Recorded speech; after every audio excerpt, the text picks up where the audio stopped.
Presenting Walter Huston in America for Christmas on the Cavalcade of America, sponsored by the DuPont Company, maker of better things for better living through chemistry. Good evening. This is Walter Huston.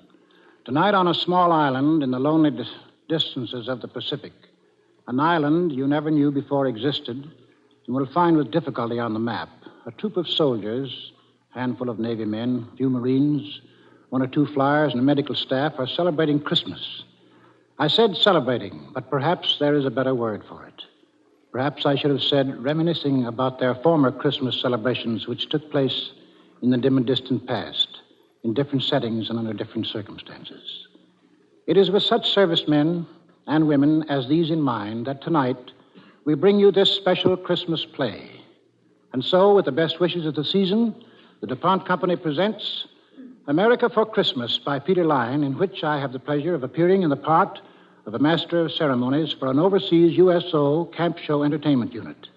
And we're happy to have as our soloist an authority on American folk music, the composer of Ballad for Americans, Earl Robinson.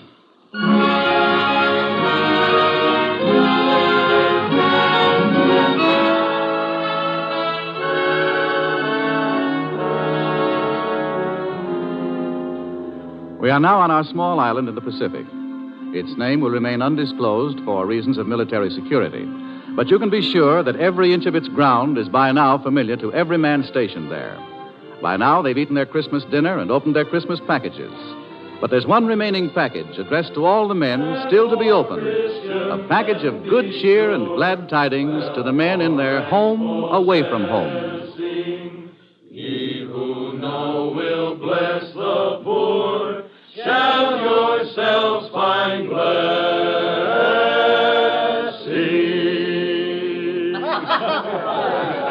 The group has just finished a Christmas carol, and the MC, an old vaudeville trooper, steps forward to open the show.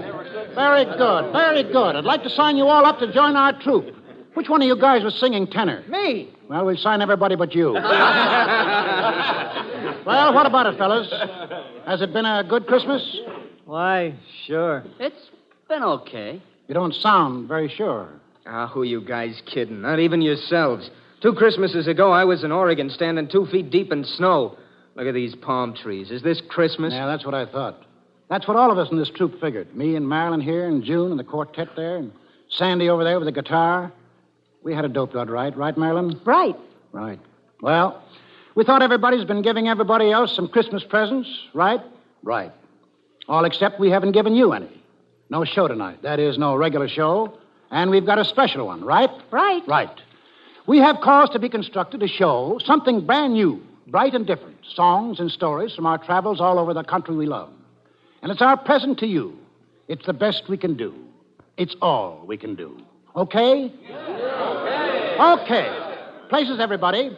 The stage, that's over there. No curtain, but you can imagine it now rising. Orchestra finishing the overture, lights dimming. Here it is, America for Christmas.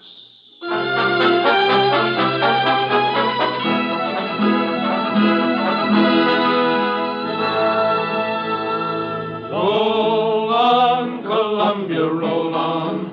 Roll on, Columbia, roll on. Your power is turning our darkness to dawn. So roll on, Columbia, roll on. Roll on, roll on. Columbia? Who's that? What are they singing about? They're singing about America, young lady, and Columbia is her symbol.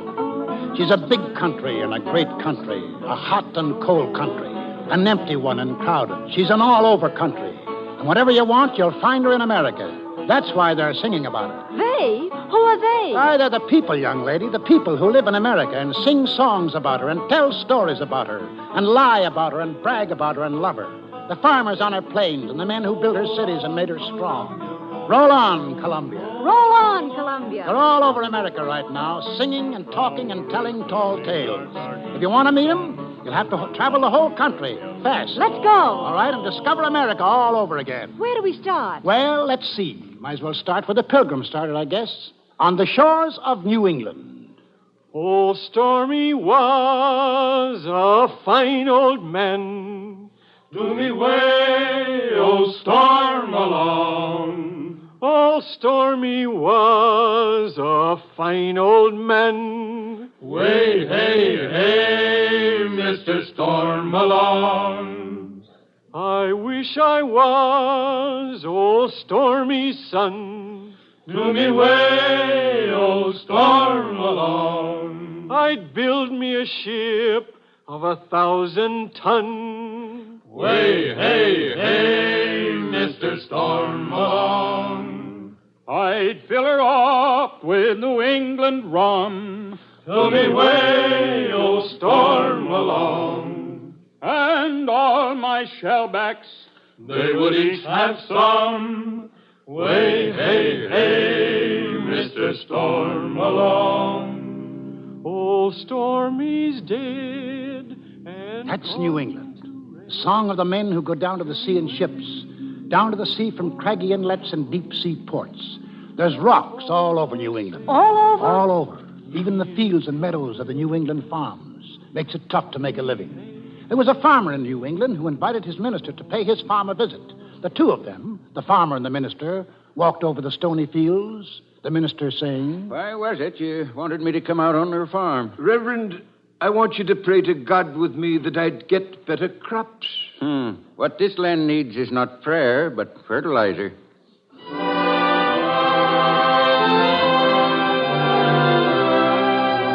That's New England, a rocky country. Men get to be shrewd traders in that country. They have to. What's a shrewd trader? Shrewd trader is, well, do you want to watch a couple of shrewd traders in operation? A Yankee peddler with a wagon load of Yankee notions, pulled up in front of a Yankee general store. The storekeeper going down into the road and asking... What's the price of your razor strops? $1 each for these strops. $1 apiece? They'll be sold for half the money before the year's out. If one of these strops is sold for 50 cents within a year, I'll make you a present of one, mister. You will you? Now. Ben. Oh, you Ben. Yep. You're the witness to the contract. Yeah, I'm the witness. All right, peddler. I'll purchase a strop on those conditions. Here's your $1. Contract's a contract. I'll stick to it. Ben, I don't much like this strop now that I bought it. How much you give me for it? Hey. Well, guess seeing it's you, I'll give you 50 cents for it. Hey, now, see here. Here you are, Ben. 50 cents, and it's yours. All right, you win. Here's your strop for free. Want to watch out for yourself when you're in Bethel, Mr. Peddler. Some pretty sharp fellows around here. Tolerable, but nothing to brag about. I made 75 cents on that deal. How's that? I got $1 for 2 strops, which cost me only 12.5 cents apiece. I heard of the cute tricks of you Bethel fellas. I generally sell these strops for only 25 cents apiece. But, gentlemen, if you want any more at 50 cents apiece, I'll be happy to supply your whole village. Yes, sir. Anything else you want to buy now? Nope. Been shaved enough by you tin peddlers. Want no more of you. It's very hard to condemn a whole class because of 1 or 2 dishonest ones. Give me a fair trial. I'm traveling all through this countryside. I can get rid of your unsaleable goods. Nope. Here, tell you what I'll do. I'll give you a fair chance. I'll sell you anything I have in my wagon at my lowest wholesale price, and we'll take in exchange anything you please to pay me from your store at the retail price. Mm-hmm. Fair, ain't it? I'll look over your goods. Got a lot of whetstones there. That how much? Wholesale price of whetstones is $3 a dozen. I'll take 12 dozen of them. All right. That's $36 you owe me, for which I'm to take such goods as you please at retail price. Now, what are you going to pay me in? In whetstones, retail price 50 cents. You get just 6 dozen.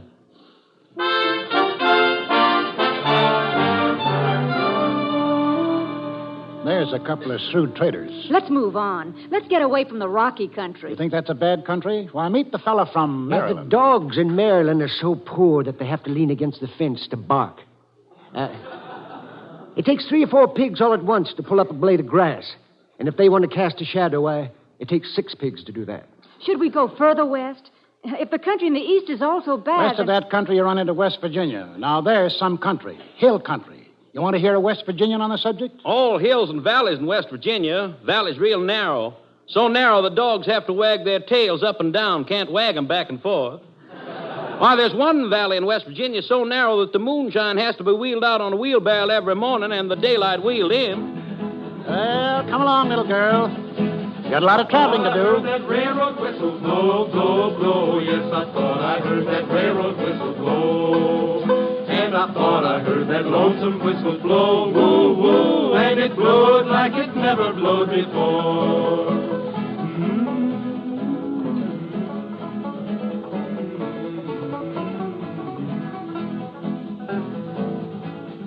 Taking this train, jump on. Where's it go? West? West, and it goes right by Pittsburgh. Have to look fast if you want to see it. Where is it? I want to see Pittsburgh. There's a Pittsburgh fella. I've been working that Pittsburgh steel, I thought you knowed. I've been dumping that red-hot slag way down the road. I've been a-blasting, I've been firing, I've been pouring that red-hot iron. I've been having some hard traveling, Lord.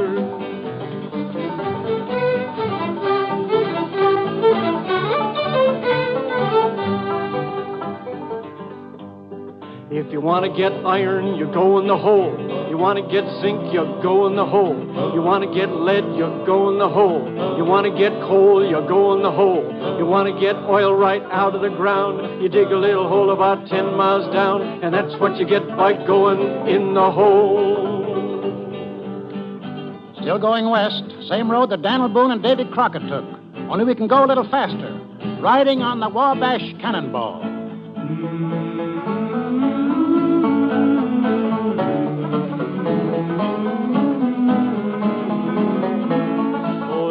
To the jingle, the rumble, and the roar, as she glides along the woodland, the lakes, and by the shore. Hear that mighty Russian engine,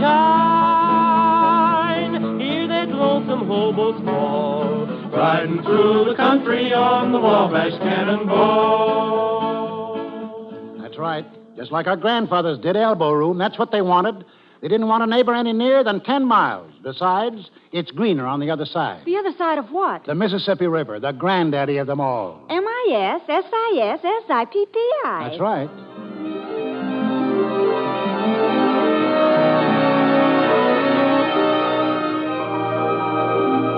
The rivermen, the boatmen, floating down on rafts, talking easy on the night air, talking big, talking quiet, making up stories just to hear the sound of their tongues wagging. Like these two men, talking about their river, the big old Mississippi. Listen to them. Yep, this nice old muddy Mississippi River water is wholesomer to drink than the clear water of the Ohio. Let a pint of this yaller Mississippi water settle, you'll have about a half to 3/4 of an inch of mud in the bottom. What you want to do is keep it stirred up. Yep, that's right. Now, there's nutrition in this good old mud. And you look at the graveyards, that tells the tale. Why, trees won't grow worse shucks in the Cincinnati graveyard. But now in the St. Louis graveyard, why, the trees grow upward of 800 feet high. And it's all on account of the water the people drunk before they laid up. A Cincinnati corpse don't rich in the soil any.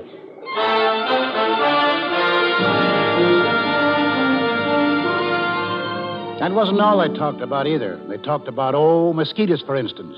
The mosquitoes in the Mississippi River Valley. I heard a man talking about those mosquitoes once. Well, sir, I'll tell you. Now, the state of Arkansas has been injured and kept back by generations of exaggerations concerning the mosquitoes there. Why, sir, these mosquitoes have been persistently represented as being formidable and lawless. But the truth is, they are feeble, insignificant in size, diffident to a fault, sensitive. Now, if you really want to hear about some formidable mosquitoes, sir, why, then there are the Lake Providence colossi. Lake Providence? There are large mosquitoes there? 2 of them can whip a dog. 4 of them can hold a man down. I must say that that's... Why, sir, this may strain your credulity, but I even seen those mosquitoes at Lake Providence trying to vote. What? Well, I have seen them canvassing around the polls. Excuse me, gentlemen. I overheard what you were saying about mosquitoes, and I was about to add simply that the biggest mosquitoes I've ever seen was a little further to the west, in Oklahoma. Years ago, gentlemen, I saw 4 mosquitoes kill a buffalo. Kill a buffalo, yes, sirree. And pick his bones clean and leave him to bleach in the sun. Good day, sir. What do you know? What's the matter? His stories seem a little sizable? I can't stand a liar, sir. I just can't stand a liar.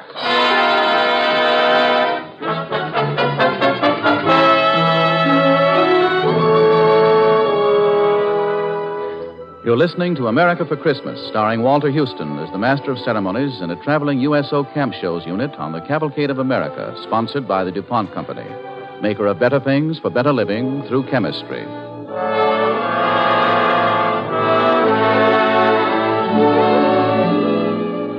In our play tonight, Walter Huston portrays an old vaudevillian who is leading his USO troop through the Southwest Pacific. And on this Christmas night, they are entertaining a company of servicemen and women on a tiny Pacific island, entertaining them by giving them the best Christmas present they know, a memory of America as they remember her through our American folklore. They've covered the eastern half of the country in their special Christmas show. They're in the valley of the Mississippi right now, and I think... Yes, they're in the station, buying their tickets to the next stop. Oh, that Rock Island line is a mighty good road. Yes, that Rock Island line is a road to ride. And if you want to ride, you gotta ride it like you find it. Get your ticket at the station on the Rock Island line. And so now we're across the Mississippi. This must be Arkansas. Please, ma'am. What's the matter? The name of this state is not Arkansas, my poor benighted child. It isn't? That's what it looks like when you see it. Arkansas. No. Now, maybe you don't realize how strongly folks in this state feel on the subject. Years ago, there was a debate right in the state legislature when someone proposed that the state go on record to change its name from Arkansas to Arkansas. Another fella, well, he got up and made a big speech. Mr. Speaker, you blue-bellied rascal, I have for the last 30 minutes been trying to get your attention. And each time I've caught your eye, you have wormed, twisted, and squirmed like a dog with a flea in his hide. Gentlemen, you may tear down the honored pictures from the halls of the United States Senate. Hold down the stars and stripes. Curse the goddess of liberty. But your crime would in no wise compare in enormity with what you propose to do when you would change the name of Arkansas. Compare the lily of the valley to the gorgeous sunrise, the discordant croak of the bullfrog to the melodious tunes of the nightingale, the bray of a Mexican mule to the classic strains of Mozart. But never change the name of Arkansas. No, 1,000 times no.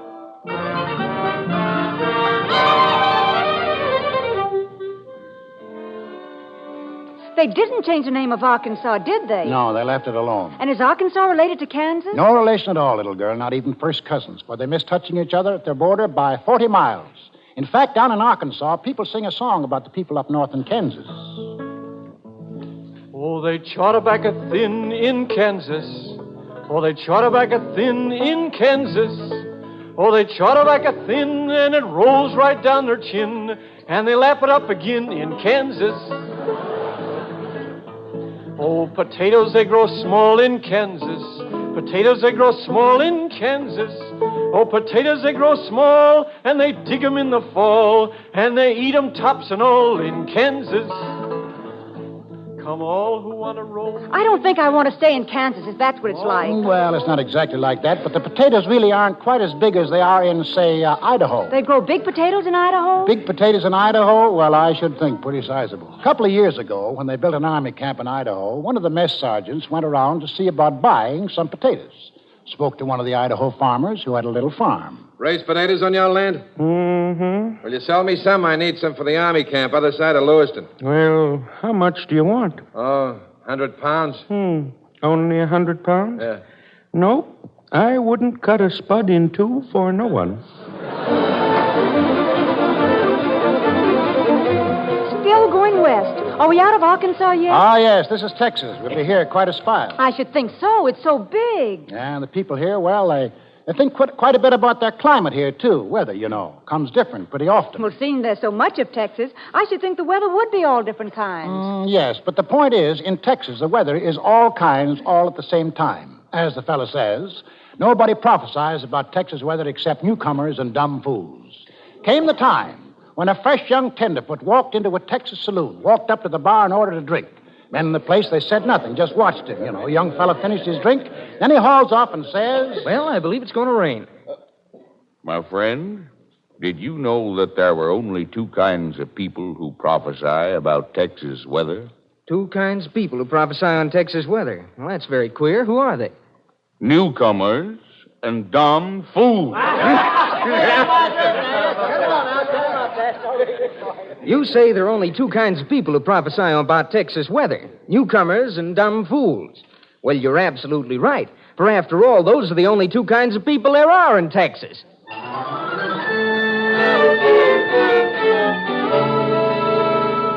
Cow country through here, and to the north, and to the west. Further on west, you come to the desert, where it's dry. Yuma, where it's been known to get pretty warm sometimes when it's summer, and the migratory workers sing in the evening. I work in your orchard of peaches and prunes, and I sleep on the ground 'neath the light of your moon. On the edge of your city, you see us now and then. We come with the dust, and we go with the wind. California, Arizona, I make all your crops. Then it's up north to Oregon to gather in your hops. Dig beets from your ground, cut the grapes from your vine, to get on your table your light sparkling wine. Jump on, here we go again, north this time. Another train ride? I'm riding on this Blue River train. I'm riding on this Blue River train. Same old train that brought me here, and it's soon gonna carry me away. Got something special for you to see up north here. What's that? Something big? Biggest thing man has ever done. Well, this world has 7 wonders that the travelers always tell. Some gardens and some flowers, I guess you know them well. But now the biggest wonder in Uncle Sam's fair land, it's the King Columbia River and the Big Grand Coulee Dam up in the state of Washington. She winds down our granite canyon, she bends across the lea, like a silver running stallion down her seaway to the sea. Well, she ripped our boat to splinters, but she gave us dreams to dream of the day this Coulee Dam would cross that wild and wasted stream. Now as we join in battle to make all people free, that old Coulee Dam is fighting along with you and me. Yonder flies a flying fortress to fight for Uncle Sam. Spawned upon the Columbia River by the Big Grand Coulee Dam. California. Are we going to California now? Climate, that's all there is in California. The Californian says... We got the healthiest. It's so healthy, when we started a graveyard, we had to shoot a man. Hearing which, if you raise your eyebrows in polite disbelief, the Californian says further... We don't have to prove it. We admit it.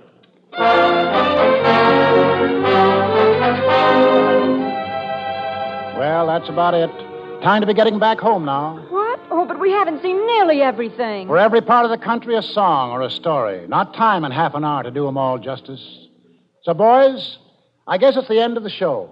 It was enough, mister. And if you're still wondering, I'll tell you, it's been an okay Christmas. That's been the best Christmas I ever had. For the last 20 minutes, I've been standing in 2 feet of snow back in Oregon. Okay, and we'll have one last song. Everybody sing. For every part of the country, a song or a story. But all the parts, all the states add up to one mighty whole. One America. Roll on, Columbia. Roll on. Oh, roll on, Columbia, roll on. Roll on, Columbia, roll on. Your power is turning our darkness to dawn. So roll on, Columbia, roll on.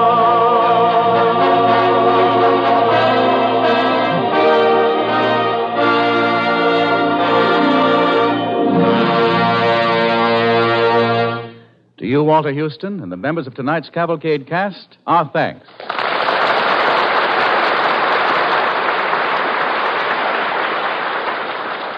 On this Christmas night, we are thinking the same thoughts you are of men far from home, in deep snow and in tropical heat, fighting the battle of freedom. What is in your hearts, our hearts, and their hearts has been said powerfully and beautifully by a soldier, a GI. Let me read it to you. At the moment, it is difficult to think of victory as meaning anything but an end of fear to loneliness and death, and a chance to go back to pick up the strands of interrupted life. Henceforth, each simple pleasure, each right we always took so lightly will take on rich meaning. We know what it costs to keep them, and we know, too, that we have really earned a share in them. But victory means much more. With victory, we stand on the threshold of limitless inventions and comforts. We possess the resources to extend our horizons in every field of endeavor and every aspect of human relations. However ancient and stubborn enemies are still to be conquered. Enemies which must be overcome, not by armies, but by minds and hearts and talents set wholly free. Such enemies are poverty, insecurity, prejudice, disunity. These too shall be conquered, for we have begun to think more deeply and more dynamically. And if we can sweep aside untold obstacles to smash the most ruthlessly efficient machines of destruction ever devised, surely we possess the vision and practical genius to organize for peace, security, and a world designed for living. Till now, many have ruled because of accident of birth and power or wealth. But throughout the world, the unfit, the weaklings, and the traitors are falling by the wayside. New leaders are rising from the people, those who never sold their heritage of courage, faith, and simple human dignity. With victory, we shall have destroyed those who would have enslaved the world. Our sacrifices have been great, but we have won the opportunity to emerge from the animal kingdom and enter the kingdom of man. I look forward to living in such a world. I look forward to living in such a world. If a soldier risking his life at the front can say that, then certainly all of us can look forward. To all of you, the DuPont Company wishes a Merry Christmas. To the 34,000 DuPont men and women in the armed forces, we call Merry Christmas across the oceans. We send more than a greeting. We send our solemn pledge, we of DuPont, that we will not slow our efforts for 1 minute, that we will work and produce without let-up until the last gun is fired and the white flag over Berlin and Tokyo at last gives us a chance to rest and say, now it's really over. That is the pledge and promise of the men and women who work for DuPont. This is Walter Huston. Good night, and God bless us all.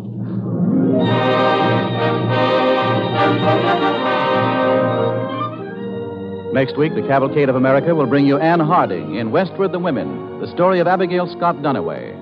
Abigail Duniway, a farmer's wife, lived in the Oregon Territory in 1850. She managed a household. She raised 4 children.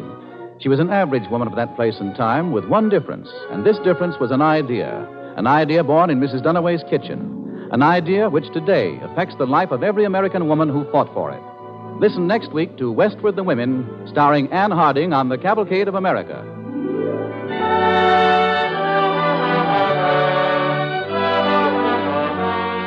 Tonight's Cavalcade play was based on A.L. Botkin's book, A Treasury of American Folklore, published by Crown Publishers. For use of special songs, Cavalcade is indebted to Woody Guthrie, and for their arrangement and direction to Earl Robinson. Heard in the program was the Sportsman's Quartet. The orchestra was conducted by Robert Armbruster. This is Gain Whitman sending you season's greetings on behalf of Cavalcade sponsor, E.I. DuPont de Nemours Company of Wilmington, Delaware.